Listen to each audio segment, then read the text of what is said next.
Algunos de ustedes habrán notado que en la clasificación de la hipertensión portal prehepática, hepática y poshepática, yo no les nombré la cirrosis, les nombré un montón de otras patologías, ¿sí?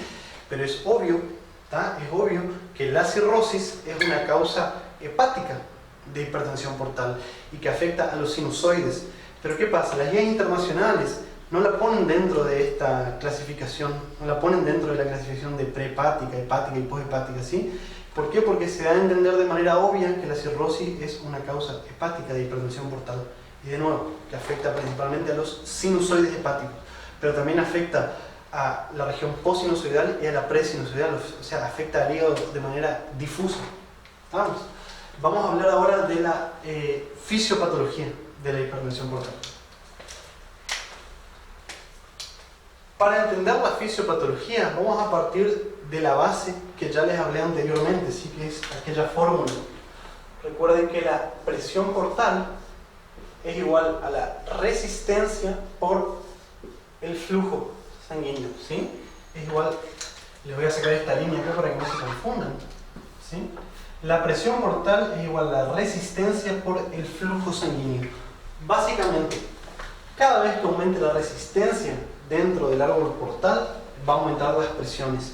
Y cada vez que aumente el flujo sanguíneo, va a aumentar la fuerza que la sangre ejerce sobre las paredes. Por lo tanto, también va a aumentar la presión portal.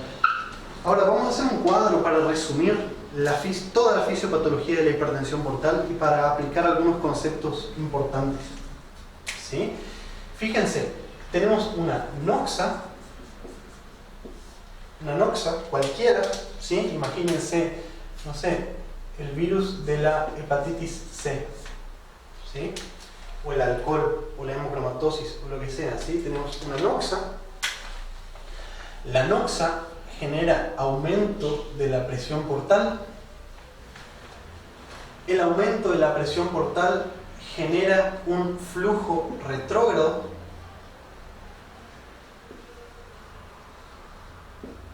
O sea, la sangre no puede ir más hacia adelante, ¿sí? Entonces se provoca una congestión pasiva. O sea, la sangre comienza a irse hacia atrás, comienza a haber un flujo retrógrado. O como les dije recién, una congestión pasiva.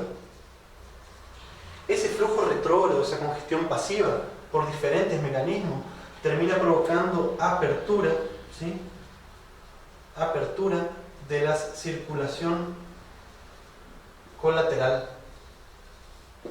Esta apertura de la circulación colateral termina generando un flujo hiperdinámico. Y este flujo hiperdinámico, márquenlo acá con rojo, ¿sí? Este flujo hiperdinámico acá, se los pongo acá, este flujo perpetúa y empeora a la hipertensión portal, ¿sí? Fíjense este círculo vicioso, el aumento de las presiones genera un flujo retrógrado, se abren las colaterales, terminan provocando un flujo hiperdinámico y se termina empeorando y perpetuando la hipertensión portal.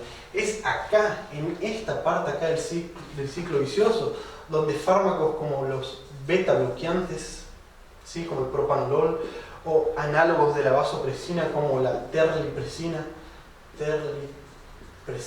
¿sí? O la somatostatina, van a actuar, van a intentar cortar este flujo hiperdinámico. ¿Para qué? Para bajar la presión portal, ¿sí? Vamos a verlo con un poco más de detalles para que se entienda mejor.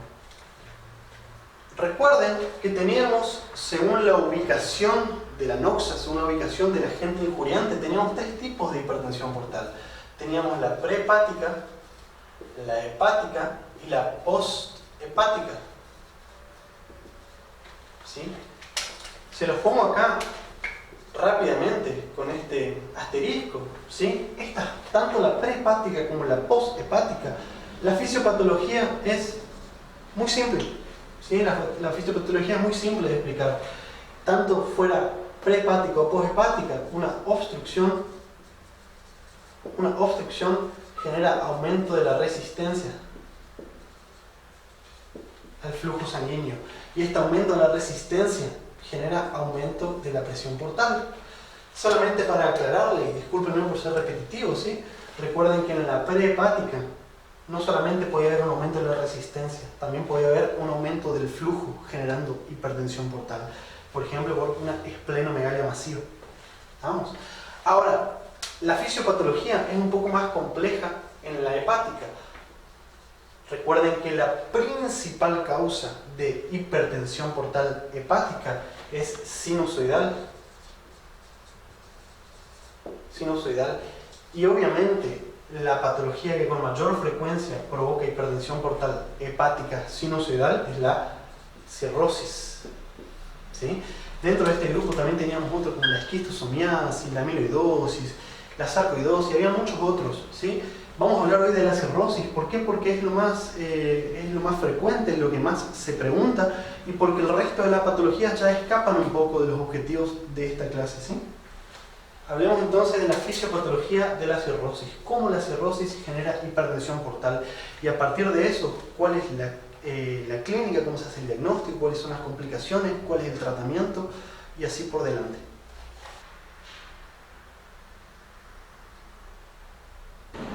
Para entender la fisiopatología de la cirrosis y la hipertensión portal de la cirrosis, vamos a recordar un poco la microestructura sinusoidal y perisinusoidal. ¿Sí? Vamos a hacer de cuenta que esto acá son los hepatocitos. Recuerden que esto que está acá, la unión de un hemihepatocito con otro hemihepatocito, da origen a la vía biliar. ¿Sí? Vean el video de hepatología 1 y 2 para que entiendan un poco mejor. ¿Sí? Esto que está acá son las células endoteliales de los sinusoides hepáticos. Recuerden que estas células endoteliales tenían fenestraciones, ¿sí? Estaban separadas entre sí y tenían estas fenestraciones. ¿Por qué? Porque la sangre que viene de acá pasaba fácilmente entre estas fenestraciones. ¿Sí? Estas células pasaban materiales como incluso algunas proteínas, ¿sí? Se filtraban y pasaban entre las fenestraciones de las células endoteliales.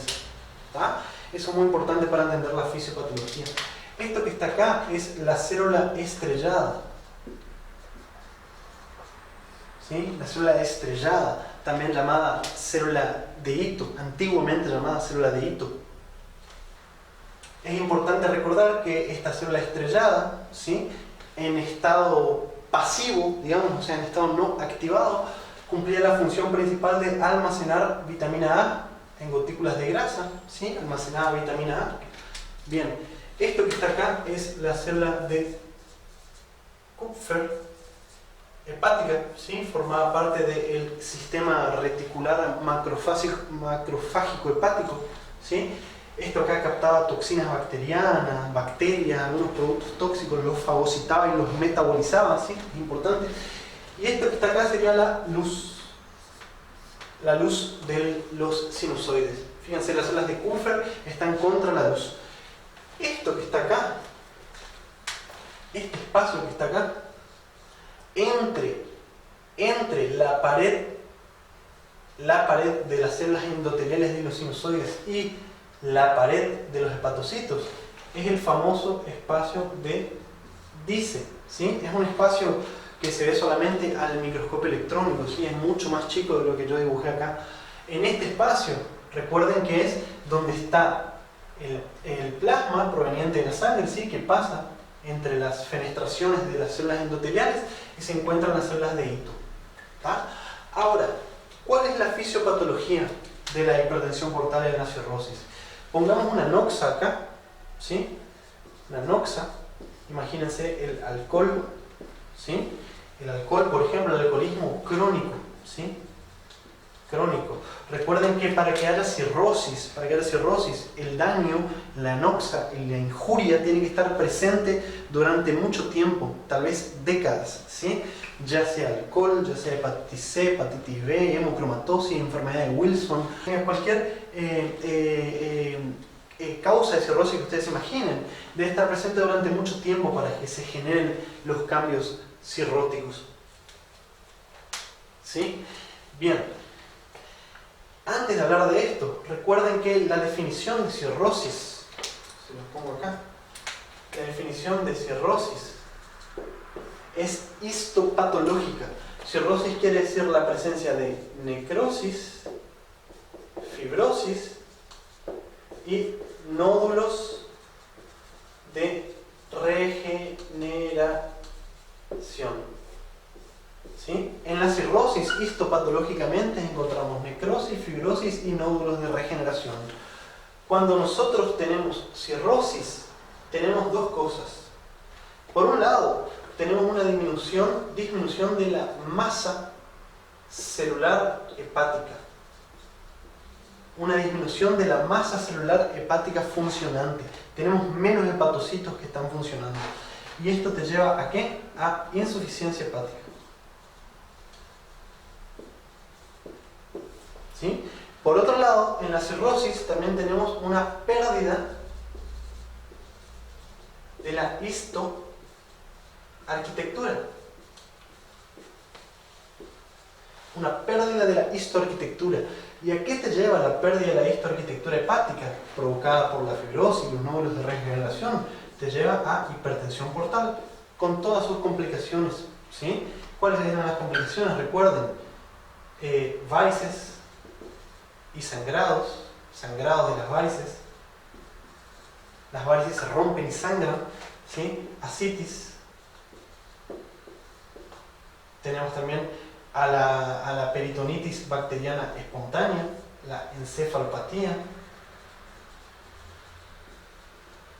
el síndrome hepatorrenal, el síndrome hepatopulmonar, la insuficiencia cardíaca de alto gasto, el shock distributivo, ¿sí? La sepsis. Hay muchas complicaciones, ya lo vamos a hablar más adelante, pero sepan que ahora, a través de la fisiopatología, vamos a tratar de explicar por qué ocurre todo esto. ¿Estamos? Entonces, volviendo un poco a nuestro esquema acá más adelante, ¿sí? Después de este paréntesis que les hice recién, decíamos que una noxa que estaba presente durante un periodo prolongado, ¿sí? Por ejemplo el alcohol, provocaba ciclos de, les pongo acá, ciclos de necrosis más reparación. Ciclos de necrosis, se los pongo así en forma de ciclo, digamos, ciclo de necrosis y reparación dentro del hígado.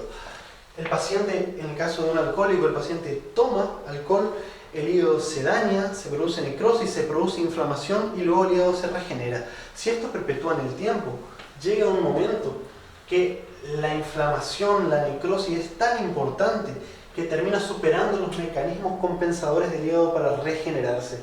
¿Y por qué ocurre esto? Bueno, si nosotros tenemos inflamación, vamos a ponerle acá, ¿sí? La inflamación genera interleuquinas, ¿sí? Las interleuquinas, se los pongo acá también, fíjense, las interleuquinas provienen de las células de Kupffer, ¿sí? Y también de los hepatocitos y también de otros tipos celulares que están dentro del hígado. No interesa mucho saber cuáles, pero lo que tienen que saber es que las interleuquinas, por ejemplo, el factor de necrosis tumoral, la interleuquina 1, etc., ¿sí? Van a actuar sobre,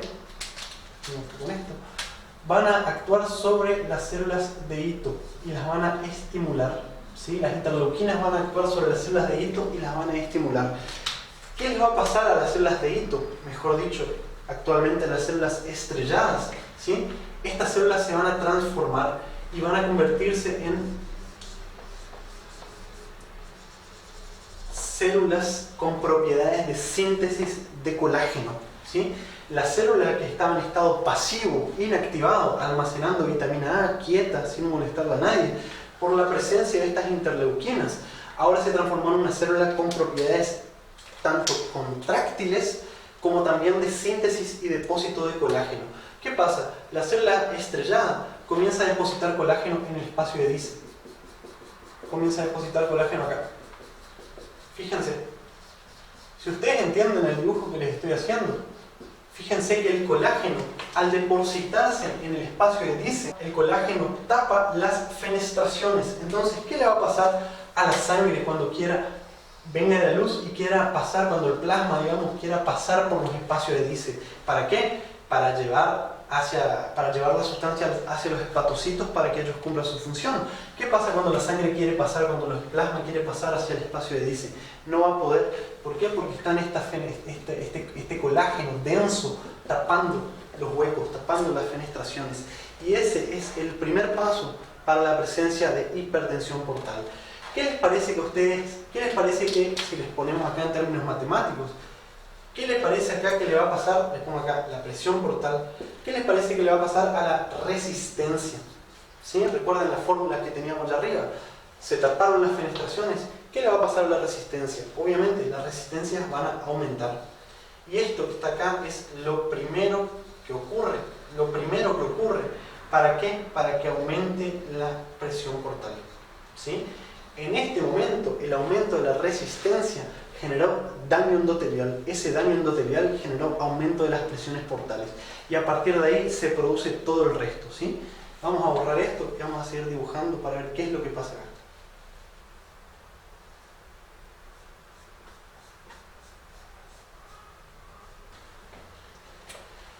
Entonces, esto que está acá sería un hígado con cirrosis, ¿sí? Ya les expliqué anteriormente lo que pasa microscópicamente, ¿sí? Que se obstruyen las fenestraciones en el espacio de Dice, ¿sí? Se genera un aumento de la resistencia, aumento de la presión portal. Vamos a ver qué pasa.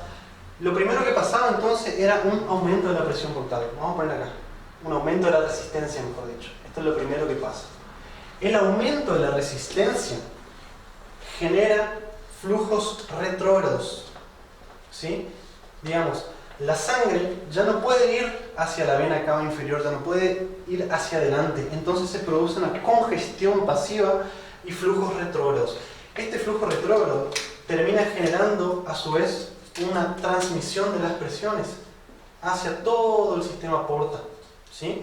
Se genera un aumento de las presiones, aumento de la fuerza sobre las paredes de estos vasos sanguíneos, ¿sí? ¿Qué es lo que ocurre después? ¿Sí? Si lo ponemos, vamos a ponerlo en orden acá. Primero, aumento de la resistencia, ¿sí? Segundo, congestión pasiva. Congestión pasiva. Tercero, lo ponemos acá, apertura de las colaterales portosistémicas. ¿Qué quiere decir eso? Cuando la sangre ya no puede pasar por el hígado para irse hacia la circulación sistémica, para irse hacia el corazón y luego hacia el resto de los órganos, tiene que buscar caminos alternativos. ¿Cuáles son esos caminos alternativos? Las anastomоsis portocavas, la famosa anastomоsis portocava o portosistémica, ¿sí? Para que se entienda rápidamente, así un paréntesis, ¿qué es una anastomоsis portocava? Imagínense acá que este es un órgano, ¿sí? Este es un órgano cualquiera. Imagínense, por ejemplo, acá el tercio distal del esófago, ¿sí? O el recto, ¿sí? Donde están las hemorroidales, o alrededor del ombligo, donde están las anastomosis portocavas umbilicales, ¿sí? Tenemos acá entonces cualquiera de esos órganos. Estos órganos tienen la particularidad de tener un doble drenaje venoso, ¿sí? Un doble drenaje venoso.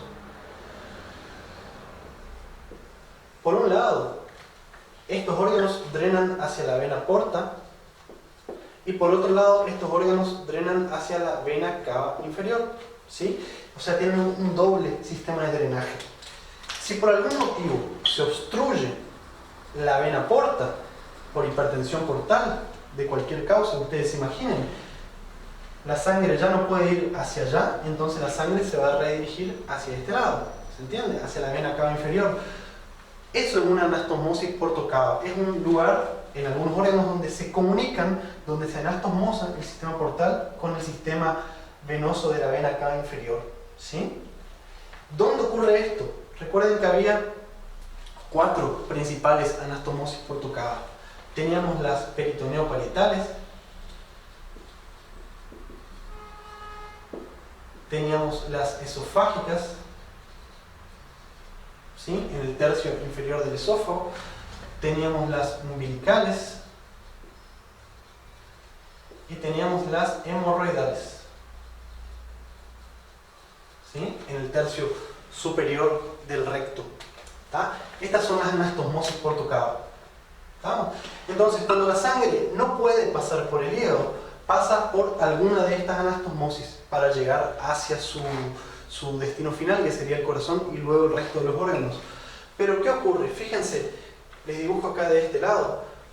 Tenemos un vaso sanguíneo X, ¿sí? Imagínense que estas son las paredes de las venas, ¿sí?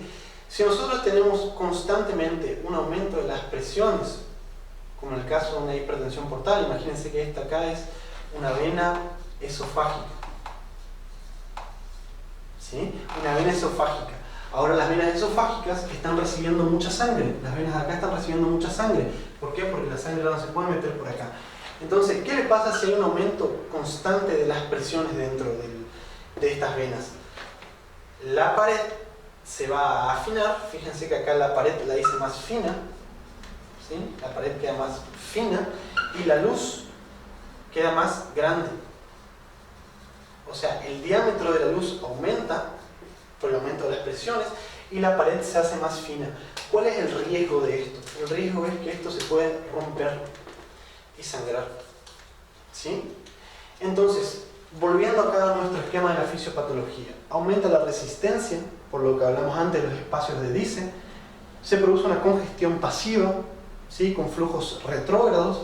Los flujos retrógrados provocan aumento, apertura de las colaterales portosistémicas, y a partir de ahí toda la sangre que proviene del sistema esplácnico, tanto del intestino grueso, del intestino delgado, del vaso, del páncreas, del estómago, etc., en vez de pasar y metabolizarse en el hígado, ¿sí? Destoxificarse en el hígado, gana acceso a la circulación sistémica salteando el hígado, ¿sí? Salta al hígado y gana acceso directo a la circulación sistémica, y esto va a traer manifestaciones clínicas muy variadas, ¿sí? Ahora, ¿por qué se produce la apertura de las...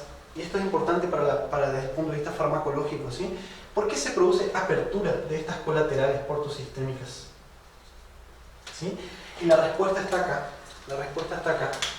Fíjense, el aumento de la resistencia genera aumento de las presiones, aumento de la fuerza de la sangre que choca contra las paredes de las venas portas, del sistema venoso portal. Les pongo acá en más grande, ¿sí?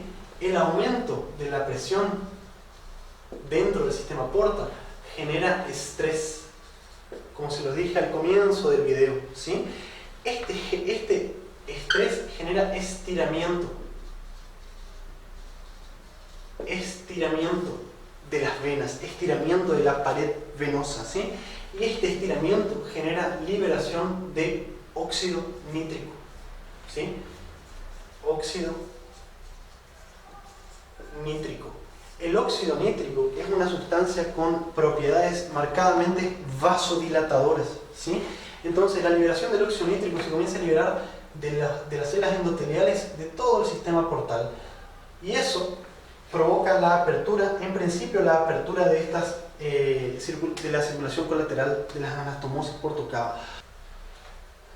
Existen también otras sustancias vasodilatadoras que son muy importantes, ¿sí? Fíjense acá teníamos, acá no les dibujé, sí, pero acá teníamos el páncreas. Vamos a ver que acá está el páncreas, ¿sí? Bien, esta es la vena, sería la vena esplénica. Bien. ¿Qué ocurre acá? El páncreas libera un montón de sustancias que van hacia el hígado y que normalmente se metabolizan en el hígado. Una de esas sustancias, y se las pongo acá, es el glucagón. El glucagón, lo normal sería dirigirse a través del sistema portal y metabolizarse en el hígado. Pero ¿qué pasa? El glucagón ahora, ¿por dónde se va? Se va por la circulación colateral. El glucagón no se metaboliza en el hígado. Les pongo acá. No se metaboliza. Saltea al hígado. Y el glucagón tiene propiedades, les pongo acá, vasodilatadoras, ¿sí? Por el estímulo de algunos receptores, ¿sí? El glucagón, al igual que el óxido nítrico, produce vasodilatación, ¿sí? Primero a nivel de la circulación colateral, a nivel de las anastomosis por tu cava, y luego a nivel sistémico, como ya veremos más adelante, ¿tá? Y acá ocurre otra cosa también que es importante. Fíjense, la congestión pasiva sobre el intestino, vamos a hacer de cuenta que esto acá es la vena mesentérica inferior, ¿sí? Y esto que está acá es la vena mesentérica superior. La congestión que se genera acá genera alteración de las paredes intestinales, genera edema, ¿sí? Edema en la mucosa intestinal. El edema de la mucosa intestinal, se los pongo acá, imagínense que esto que está acá son mejor dicho, un grupo de enterocitos. Entre los enterocitos, a nivel microscópico, encontramos esto que está acá, que son las uniones estrechas. Uniones estrechas. La congestión pasiva, el edema de la mucosa, generaba apertura de estas uniones estrechas, ¿sí? Generaba una disfunción de la pared intestinal a nivel de los enterocitos. ¿Y qué pasa? Acá había bacterias. En la luz intestinal hay bacterias y productos bacterianos. Estos, al romperse las uniones estrechas, ganan acceso a la circulación. Entonces imagínense, vamos a tener óxido nítrico, glucagón, vamos a tener bacterias y productos bacterianos que todos deberían, digamos, pasar por el hígado y no pasan. Ganan acceso a la circulación sistémica de manera gratis, digamos, ¿sí? Sin metabolizarse, sin procesarse en el hígado. Todo esto va a generar un estado de vasodilatación generalizada. Así las endotoxinas bacterianas, a su vez, van a liberar más, como acá, ¿sí? Las endotoxinas bacterianas van a estimular mayor síntesis y liberación de óxido nítrico, empeorando el estado de vasodilatación generalizada.